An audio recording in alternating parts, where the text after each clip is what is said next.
Welcome to the Bella Vista Garden program. I'm Jerry Horner, and with me today is Lynn Rogers. And Lynn is a Washington County Master Gardener from our neighboring county, and she's a member of the Flower Garden and Nature Society of Northwest Arkansas. She is also, she sings in a choir. She'll tell us a little bit about that, but Master Gardeners are so diverse in their interests, so we have to find out more about Lynn a little later. And today we're going to be discussing iris rainbows in the garden, and Lynn has a wonderful iris garden, and she's going to talk to us about all the different types of iris. And we'll also be letting you know about what's going on in the community, what events are coming up, and what to do in your garden in September. There's things we have to attend to in our garden in September. So don't forget to mark your calendar for the fall plant sale. The Bella Vista Garden Club and the Nature's Calling segment of Village Wastewater is having their sale on October 5th at the wastewater plant, and it's from 9 to 1. And they'll be getting bulbs and plants, perennials, trees. They're all going to be at great prices. And so also the sad note is that the Ozark Hills Daylily Club is disbanding. And after 10 years, they've just had a decrease in membership with illnesses and moving. And the propagation bed they have at wastewater, at the Village Wastewater, is going to be totally sold. We have to sell everything in that bed. And all of the proceeds that they got from their sales over the years have gone to scholarships, horticulture scholarships. And over the past 10 years, they've given over $8,400 in scholarships. So it's just sad that we have to lose that club, but it's just inevitable that we don't have enough members to, maintain the garden and maintain the club. So if you're able to come out, there's at least 70 or 80 hybrid daylilies that will be available at that sale. So that's going to be a good sale. But today we're going to talk about iris, and I have iris also in my daylily bed, so they shared a little bed there. But iris are so interesting, and Lynn has a beautiful, beautiful garden that was on the tour several years ago. That's how I met Lynn, of course, through the Flower Garden and Nature Society also. And but you mentioned you sing in a choir, and I was interested in that because Master Gardeners are so diverse in their interests.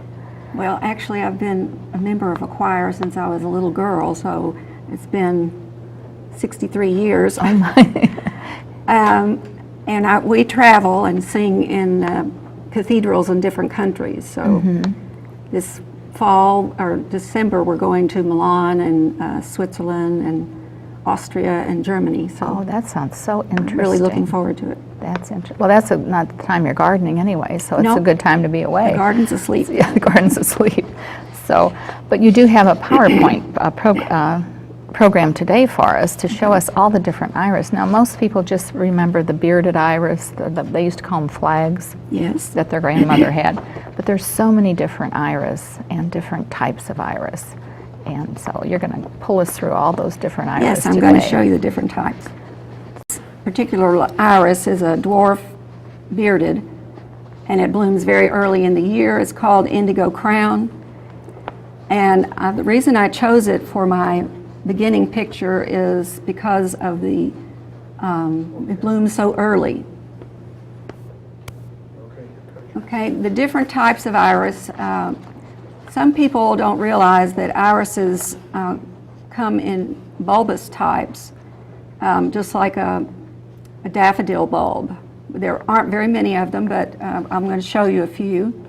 And then Arkansas has several species iris that grow in the woods, and you will usually see them early in the spring. So those are the native iris. Those are native iris, the species iris. Although we do have some species iris that are non-native. I see. Louisiana irises are a mixture of about 4 different native irises, like Iris virginica and the crested iris and different ones. And they love water. So they that live in the bayous down in Louisiana. And they'd be great around ponds or, Yes, they're very in good in ditches ponds. where we get a lot of water. If you have a wet spot in your yard, a Louisiana would be very good. And so are some of the species iris, which I'll show you in a minute. Then most people know about the German or bearded iris, and they come in dwarf, intermediate, tall, or space age, and reblooming. And I'll show you an example of each one of those. And then we have the smaller Siberian irises. And then the iris that blooms latest of all is the Japanese iris. And it also has the largest bloom. The flower on it is about 8 inches or 10 inches around. And then we have the Japanese roof irises. And the story about the Japanese roof iris is that there was a law in Japan about they would be taxed for plants that were planted in the ground. And so the people planted the irises on their roofs, and they didn't have to pay taxes for them. And so that's where they got the name. Well, the real estate is so limited there. So Yeah, I guess exactly. that's, I thought you that know, was very clever. That is very, very clever. You can't keep gardeners down. They're going to have Right. gardens. Now this is an example of an iris that comes from a bulb, and it is, you can see it's a bluebird blue, and it is only about 4 inches tall. But And the this- bulb is only about an inch across. It's very small. So these bloom early, Bloom very early. very early. In fact, some of them bloom in February. This next Oh. one does. The Danford iris, which is yellow, and is also only about 4 inches tall, blooms in February. So it blooms with the first daffodils. Oh, that'll be a good combination of the daffodils. Here is a native iris called Iris brevicaulis, and brevicaulis means short stem. And it kind of lays on the ground and grows in a zigzag, and Yeah. so the common name is a zigzag iris. I've never heard of this one. I haven't seen it And before. it is very floriferous, and it spreads quite a lot. So it's like a ground cover. It is. It's a good ground Good cover. ground cover. Here's one of our little natives. It's the Iris cristata, or the crested iris, and you can find this if you go on hikes in the spring. You'll see these blooming, and they're very short. They're only about 3 to 4 inches tall. I have that in my garden too. Yes, I have It's the a lot crested of- iris. It's very popular. Now this gentleman is a nurseryman who lived in Farmington, and in the 1920s and 1930s, he sent native plants from Arkansas all over the world. He shipped them to Kew Gardens outside of London, and to Switzerland, and all places in Europe, to the New York Botanical Gardens, and he was very well known in this area. And in this picture, he has in his collecting bag on and his collecting stick. And I spoke with his daughter in Farmington, and she had all the information about Ralph Shreve. And he found an iris, and so they named it in honor of him. So we have the Iris virginica shrevei, which was named in his honor. Oh, that is really interesting. And it's, like I said, it's a native. And this is my favorite native, the Iris fulva, and there are a lot of different color forms of this one. This particular one is growing in my front yard, and I grew it from seed, but it's the red form of the Iris fulva.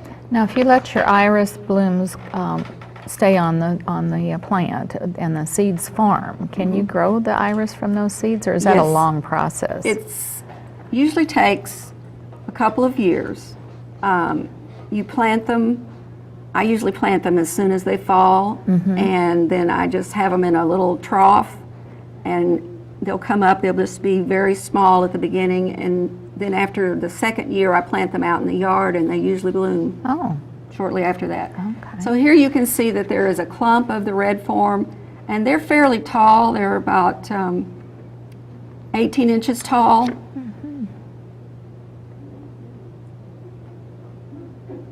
And then this is the original Iris fulva, because it's normally orange, but there are other colors, and I'm going to show you one more. This is my newest one. Oh, sorry, fooled myself. This one is a hybrid, a natural hybrid that occurs in nature. It's virginica and fulva. And so they call this iris fulvula.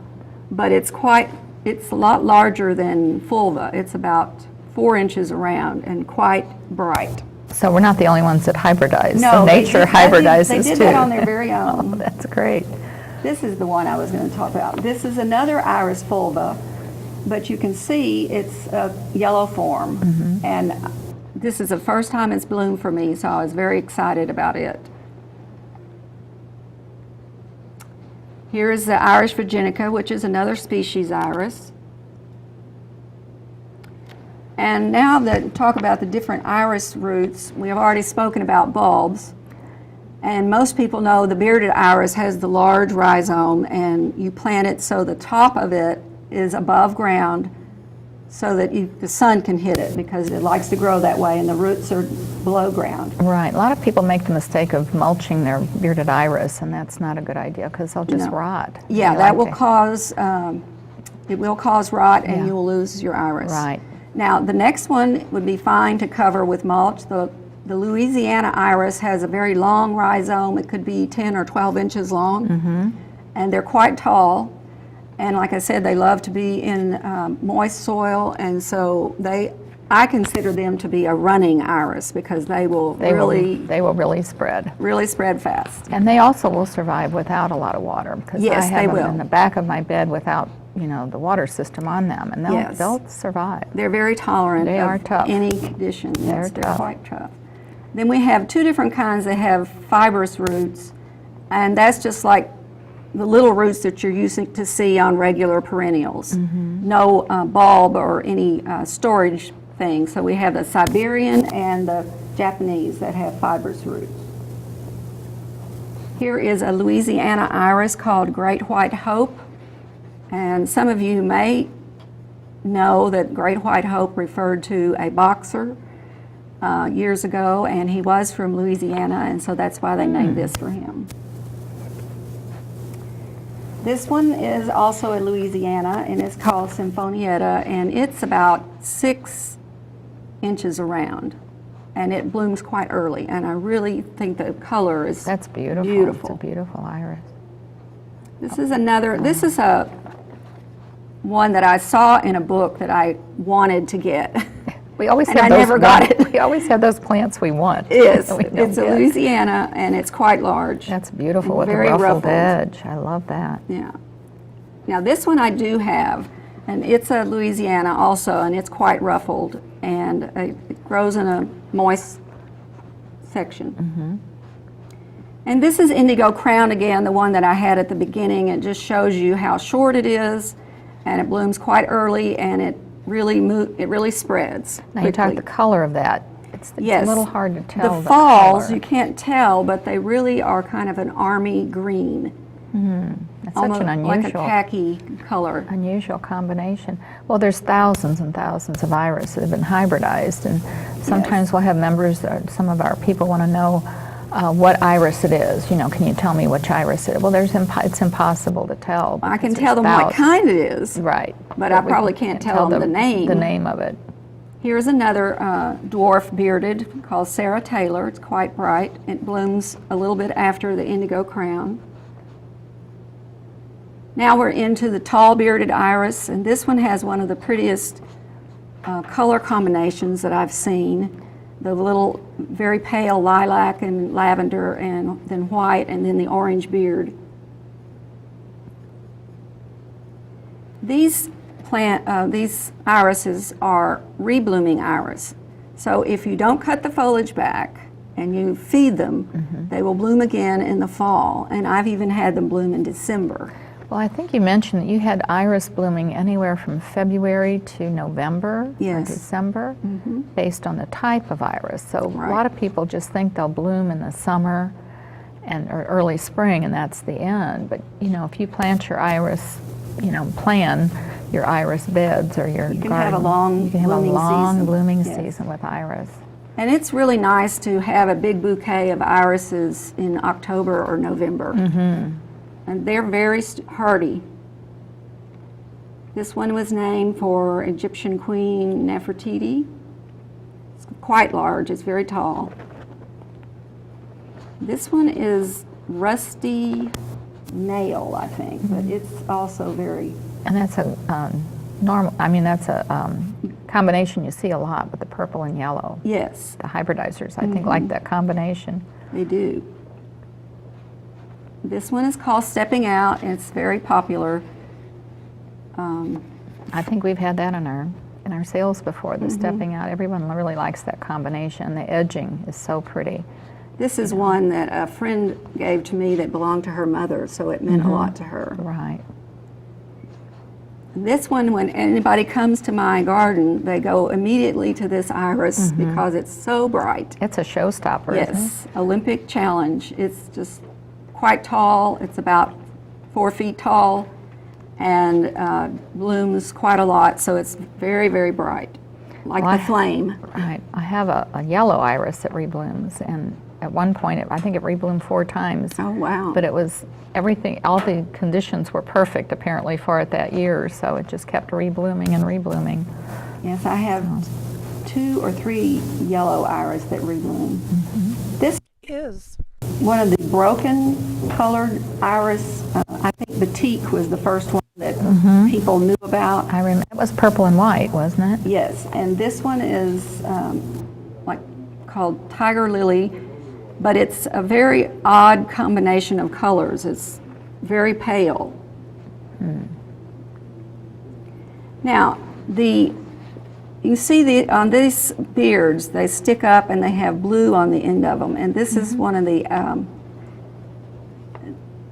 unusual forms. This is what they call it. They put it in that category, and so the beards can be spoons or they can be little arrows that stick out, and they breed them for those characteristics. So, this is a Siberian. Now the And- Siberians are smaller, right? Are they- Yes, they're about, leaves about maybe 2 feet tall, very slender, and the flowers are smaller. They're about 2 inches across, and they bloom after the dwarf bearded, then they start blooming. And they have fibrous roots. And here's another one, Caesar's Brother. It's very Now that's a popular royal one, purple. right? And we've had that in our garden club sales too, the Yes. Caesar's Brother. This one I don't know the name of. Someone just gave it to me, and it's just a very pale blue. And then this one is a rosy sort of, I don't know, rosy purple or pinkish purple, but it's also Siberian. And here is one of the Japanese roof iris, the Iris tectorum that I was telling you about. Oh yeah, I love the roof iris. I have that in Yes. my garden and I just love it. The colors are so pretty with the stripes and Yes. it just kind of grows in a circle. It does grow in a circle, and the leaves kind of They kind of lay out. They're at an angle. They don't go straight up, or they Right. don't lay down. They're like a little circles in your garden. They're fun to share with everyone too. They are. And here you can see the other form. It's the white iris, and you can see how the circle of the foliage is. Kind of fan out. Yeah, they're very different. And this is the last and the largest of all the iris that I grow. It's a Japanese, and these flowers can be from 8 to 10 inches across, my. and they bloom all the way into June. So It's like a dinner plate out there. It is like a dinner plate. Now, how long do the blooms hold on the? They the hold for Japanese? several days. They might be 4 days. So they're very noticeable. That one's called Strut and Flourish, and these are some unnamed ones that I got from some friends, and they bloomed for the first time this year, so I don't know their names. This one is very ruffled, Oh, that's beautiful. and that one Oh, had... that is striking. Yes, the center of this one is more chartreuse than this shows on the screen, but it is a beautiful color combination. These hybridizers have really gone out of their way to come up with such unusual flowers. you Yes, know, and that I really love catch your eye. the color form of that, like little arrows. Right. Here's another Japanese iris. And there are some iris organizations. The way I got all of my iris seeds is by joining the Species Iris Group of North America. And you will get a little newsletter 4 times a year. And then once a year, you'll get a form, and you just check that form and send it in. And it's like 25 cents for a seed or something, and then they send you the seeds. Oh. And then there's the Historic Iris Preservation Society and the American Iris Society. Now, do we have any shows, iris shows in the area normally? I haven't seen an iris show in this area, but I know they do have them in Little Rock. I see. Because it's interesting to go to the shows and see all the different iris. Well, iris are used a lot in design, and yes. you do teach design. I do design, and iris are wonderful to use because they're a complex flower. They're simple, you know, that when you do a simple arrangement like a ikebana is a very simple arrangement, or a oriental design, but the flower itself is complex. It's not like just a poppy that just has a flat surface. It's got all these, it's got the beard and it's got the fall, and you know, it's got different elements to it, so it's wonderful for design. Yeah, it is. It really lends is. itself to simplicity. Right. I think that's the That's end of the end show. of the show. Okay. Well, you know, the iris, we keep getting people wanting to know what's the difference between the German iris and the bearded. Is there a difference between German bearded or bearded? Are they the same? German iris are bearded iris. They are bearded. And so they use, their scientific name is Iris germanica. And so that means German iris. Okay. But are the blooms different than the normal bearded iris? No, they're the same thing, exactly. So German and bearded are exactly interchangeable the same. in description. It's just another common name. Right. And I know in your garden you also have so many other plants that you plant with your iris. You do. You have hundreds of plants. Yes, I don't put iris by themselves. I put them everywhere. And I like it because they give a vertical spot in the garden, you know, because a lot of things are very small foliage and rounded and flat, and then you get this exclamation point of iris. And so I like to use that foliage that way. Right, because anything tall and straight will give excitement to your garden. Yes. It really will. And I have seen, there was a garden that was in the contest. Anyway, it was a gardening contest for Yard of the Year. And she had iris planted in areas that I knew they wouldn't bloom. Oh. It was so much shade, and they need sun. They need at least like 8 hours of sun, 6 to 8 hours. And she had them, you know, planted in areas that they wouldn't bloom. And she said, well, I just like the foliage, you know, the element of the straight foliage.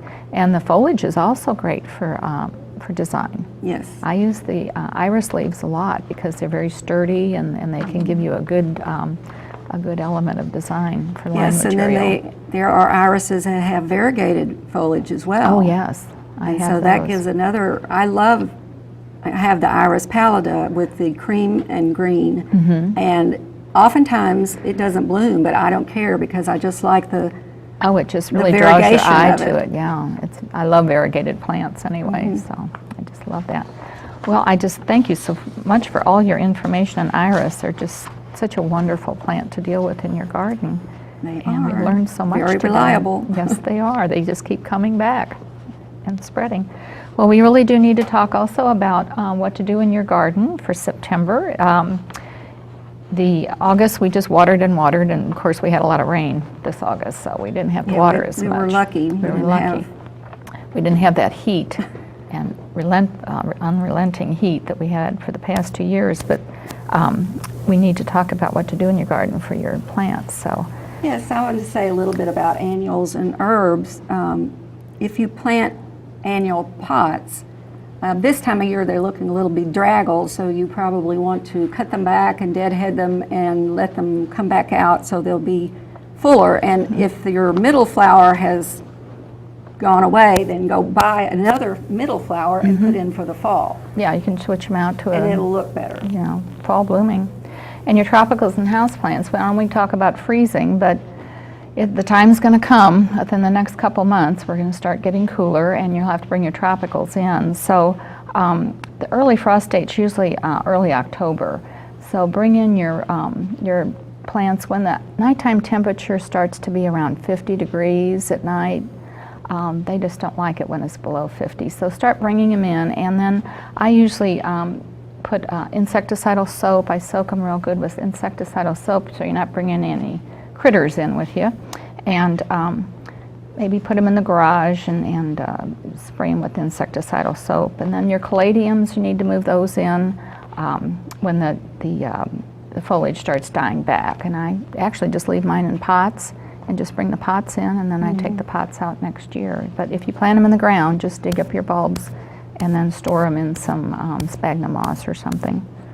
So. Yes, I made the mistake of bringing in one of mine without doing any insecticidal soap, and so we had a colony of ants. You had some critters. So we had to take it back outside and put it in a big pot and soak it for hours.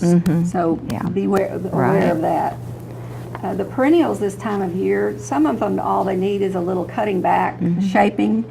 But if you've got a lot of mums for your fall color, you can put some more of those. You can buy some in pots and place them around where there are holes in your garden so that you'll have some little fall color going on.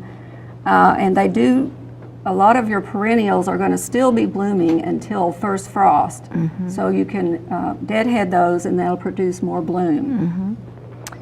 Now the roses, we didn't have very many Japanese beetles this year. No, we didn't. I had surprised. 4. And thrilled. Yes, I was thrilled. I think the drought and the heat the past few years has done them in for a while. But you'd have to still check for black spot, and don't fertilize after early September. You don't want to fertilize anymore after that. But just enjoy your blooms. They should be getting blooms until November on your roses. And I think we should bring up the dreaded witch's broom. The witch's broom on the roses, I think next month we're going to be talking about that in the show. I think it's going to have to be a subject we'll have to talk about extensively. So I think next month we're going to be discussing that rose problem that everyone's having. It's going to be nationwide, unfortunately, I think. But so far it's just half the country. But when I do the answer phone for Washington County Master Gardeners, I've had several calls. A lot of calls. On that. It's just rampant. Yes. And it's spreading fast. So. Our lawns still like to be watered up until frost, and September is a great time to overseed your lawns, and so they'll come back fuller. And if you use herbicides, you want to use a fall pre-emergent to control the winter weeds, because they will be right on top of you. Yes, because the weeds have been absolutely terrible this year. The trees and the shrubs, be sure they can be planted up until late to September and just monitor their water. You can start pruning out some, if you have any dead branches, you always want to prune those out before winter so you know which ones are dead. You can't tell in the winter. But mulch around them, but then don't put the mulch right up on the tree. If you replenish your mulch for the winter, just leave about an inch space around the tree so it doesn't have any moisture around that base of the tree. And our vegetables most of them are going to be winding down, but I think we're going to have probably plenty late tomatoes, because the weather has been cool enough for them to set more bloom. So we're going to have some good. But mine are tomatoes. green and they won't turn red. So I'm hoping that we'll have a hot spell so they'll green up for you. But there are vegetables that can be planted at this time. Turnips and mustard and spinach and lettuce and radishes can all be planted until mid-September. Right, you have some late vegetables then. So, well, thank you so much. I just appreciate all your information and coming down from Fayetteville for us. And if you have other questions about gardening, in September, remember the Bella Vista, or the Benton County Master Gardeners has a website. Their hotline is stopped for the year, but their website is available. It's bentoncountygardening.org, and it's filled with gardening information. So, and then the garden club, the Bella Vista Garden Club will start the season with its meeting September 25th. Everyone's welcome to come. It starts at 11 o'clock, and it's at the United Lutheran Church on Cooper Road. in Forest Hills Boulevard, and we always have a little nice luncheon and a program. So again, we really enjoyed this information about iris because it's Something everybody can grow. absolutely anybody can grow iris. So I hope you've enjoyed the show and that you will join us next month. And until then, don't forget to stop and smell the roses.